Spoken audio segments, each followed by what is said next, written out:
Puji Tuhan saudara-saudari, Shalom. Saya akan membagikan tentang karakter stabil. Apa yang dimaksudkan dengan stabil? Stabil di sini berarti teguh, mantap, tidak goyah, tidak mudah berubah, dapat dipercayai. Lawan dari stabil adalah bimbang, terombang-ambing, mendua hati, mudah goyah. Sama seperti bulu terkulai yang bergerak seturut arah angin, pagi begini, sore begitu, tidak ada pendirian yang tetap. Sebagai orang Kristen, apakah kita sudah memiliki karakter stabil? Lalu apa pentingnya karakter stabil?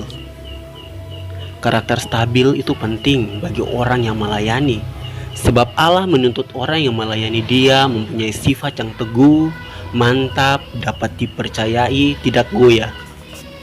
Orang yang tidak stabil tidak begitu bernilai di tangan Tuhan. Orang lain juga tidak mempercayainya. Orang yang stabil adalah orang yang mendengarkan perkataan firman dan melakukannya, sebab dia mempunyai dasar yang kokoh dan kuat, seperti tertulis dalam Matius 7 ayat 24-27. Setiap orang yang mendengarkan perkataanku ini dan melakukannya, ia sama dengan orang yang bijaksana yang mendirikan rumahnya di atas batu. Kemudian turunlah hujan dan datanglah banjir. Lalu angin melanda rumah itu, tetapi rumah itu tidak rubuh, sebab didirikan di atas batu.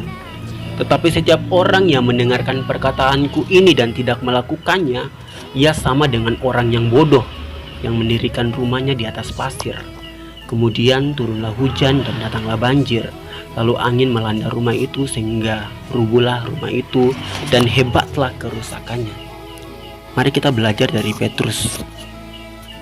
Petrus bukanlah orang yang stabil. Ketika penetapan perjamuan malam, Petrus berkata dalam Matius 26 ayat 35, "Sekalipun aku harus mati bersama-sama engkau, aku takkan menyangkal engkau."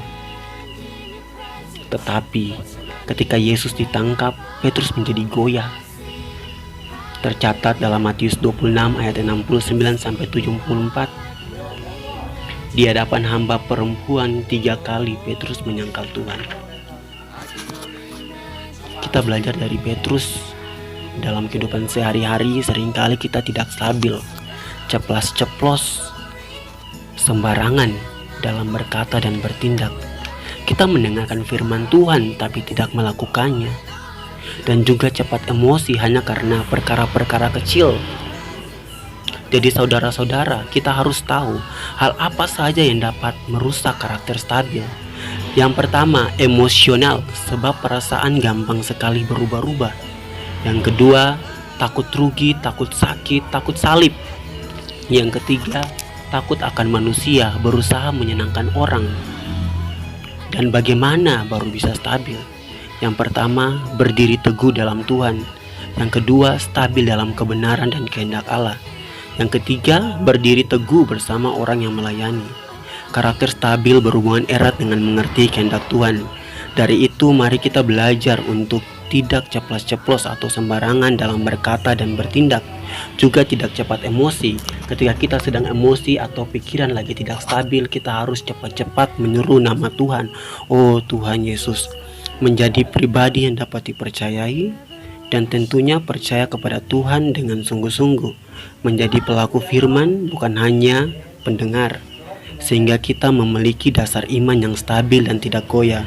Puji Tuhan saudara-saudari, Tuhan Yesus memberkati. Shalom.